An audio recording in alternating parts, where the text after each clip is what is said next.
बिस्मिल्लाहिर्रहमानिर्रहीम। अस्सलाम वालेकुम। आज 19 मार्च बरोज़ हफ़्ता हम बात करेंगे 3 अहम इशूज़ के हवाले से। वज़ीर आज़म इमरान ख़ान ने एक और बड़ा सरप्राइज़ दे दिया है और वज़ीर आज़म इमरान ख़ान ने आज अपोजिशन को बता दिया है कि जिन लोगों को आपने पैसे दिए हैं आपके पैसे भी लुट जाएंगे और वो वापस पाकिस्तान तहरीक इंसाफ में आने वाले हैं। बड़ी अहम तफ़सीलात, बड़ा दिलचस्प मामला और सूरत हाल बन गई है। और आपको जो आज बिलावल ज़रदारी बड़े गुस्से में नज़र आते हैं, उस गुस्से की एक वजह है। और फिर नवाज़ शरीफ और फजल रहमान ने आसिफ ज़रदारी की पीठ में छुरा घोंप दिया है और इत्तेहादियों को ओहदे देने के हवाले से और लोटों को ओहदे देने के हवाले से नो बोल दिया है नवाज़ शरीफ और फजल रहमान ने। और उसके बाद अभी तो अदम एतमाद तो बहुत दूर है। और एक और आपको मैं अहम चीज़ आज बताने जा रहा हूँ और वो ये है कि कौमी असम्बली का इजलास मज़ीद 4 दिन डिले के साथ होने जा रहा है, जिसकी इनको तकलीफ़ है। और ये अब धरने देने पर और धमकियाँ देने पर आ गए हैं और धरने वालों के ख़िलाफ़ तो वैसे मामला चला गया है सुप्रीम कोर्ट में। उसकी तफसीलात भी मैं आपके साथ शेयर करूँगा। पहले हम बात कर लेते हैं, बिलावल ज़रदारी ने आज एक धमकी दी है और बिलावल ज़रदारी इस वजह से भी धमकियां दे रहे हैं कि इन्होंने अपना पैसा, चाहे वो सिंध का पैसा था, लेकिन इनको तकलीफ़ बड़ी है कि हमने अरबों रुपए लुटा दिए हैं और हमें ये था कि हम उनको सिंध हाउस में यरगमाल बना के रखेंगे ताकि वो हमारी कस्टडी में रहें। आपने वो वीडियोस देखी होंगी कि जो वहाँ पर लोटा क्रेसी बैठी है और कोई टिशू से अपना फेस साफ़ कर रहा है, कोई वहाँ पर खौफ में बैठे हैं। वो उनको वहाँ पर क्या आसिफ ज़रदारी ने अपने एतमाद की वजह से उनको बिठाया हुआ है या आसिफ ज़रदारी सिर्फ उनको पता है कि मैंने पैसा लगाया है, इस वजह से मैंने अपना पैसा बचाना है और इनको मैंने महफूज रखना है। अब आसिफ ज़रदारी से कोई पूछे कि कितने दिन आप इनको यरगमाल बनाएंगे। पहले आप से 5 दिन इनको रखना तो मुश्किल हो गया है, अब तो मामला मज़ीद आगे चला गया। अब तो 28 मार्च से मामला आगे चला गया, अब तो ये मामला अप्रैल में चला गया।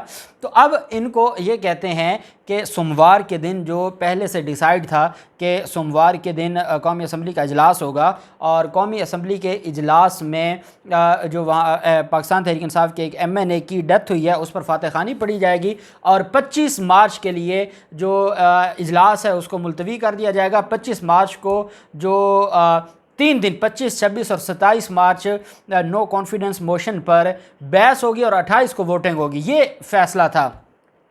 अब पाकिस्तान पीपल्स पार्टी ये धमकी दे रही है OIC का जो इजलास है, क्योंकि भारत नहीं चाहता कि पाकिस्तान में OIC का इजलास हो। पाकिस्तान की ये बहुत बड़ी कामयाबी है, पाकिस्तान मेज़बान बन रहा है, पाकिस्तान को ये मौका मिल रहा है और भारत नहीं चाहता।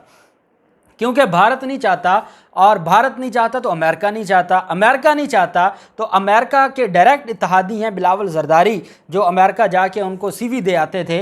और इधर नवाज़ शरीफ और भारत का जो गठजोड़ और इनकी जो आपस में रिश्तेदारी हैं वो सारी दुनिया जानती है। अब और फजल रहमान तो फिर दोनों साइडों से पैसे लेने वाले।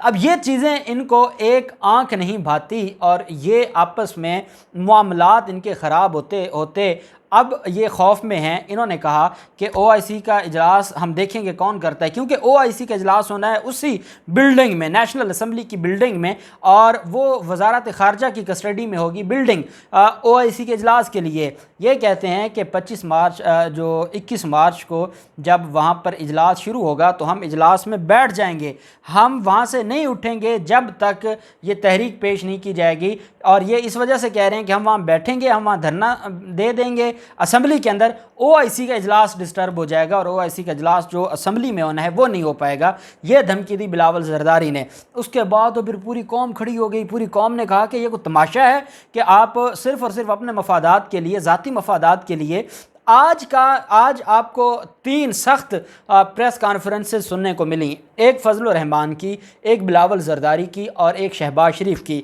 अब ये तीनों कह रहे हैं और ये तीनों गुस्से में हैं। गुस्से में इस वजह से हैं कि इन्होंने बड़ा ज़ोर लगा के, एड़ी चोटी का ज़ोर लगा के और पैसा लगा के इन्होंने अपना असर व रसूख इस्तेमाल करके इमरान खान इनका तमाशा देखते रहे और वो कहते रहे। उन्होंने अपने अरकान से ये भी कहा था इनसे ले लें पैसे, गरीबों में तकसीम कर देना।